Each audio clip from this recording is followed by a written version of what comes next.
What does it mean to be a pilgrim, a traveler on a journey to a holy place? The answer to that question depends, I think, on what you mean by holy place. A place of stones? More than that. For over 30 years now, Wales has been my teacher. It originally provided me with clarity of vision, a bird's eye vision that I never suspected I could find on this earth. Its discrete geography, all its individual components, from clouds to valleys to mountain crags, added up before my eyes into the abstract idea of home. And its ancient habitations, the ancestral megaliths, the ruins, the place names, they eased an existential fear I'd had since childhood. I never articulated it, but it had been there since I dug up my mom's garden seeking the past. Of being moored alone with my temporal peers, exclusively in the present.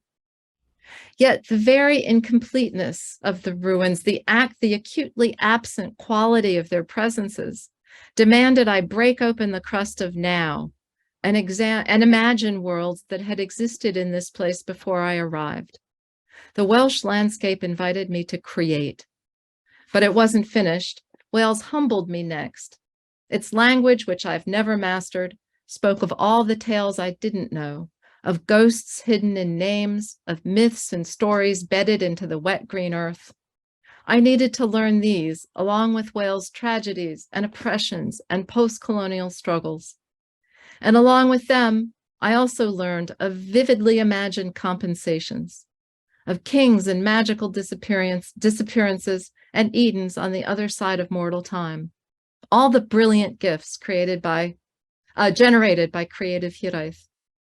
Above all, I learned that the most intuitive and empathetic way for me to live on this earth is to split the definitions of home, living permanently in one place, flourishing and feeling cynefin in another, so that my imagination is permanently engaged in the long field in between.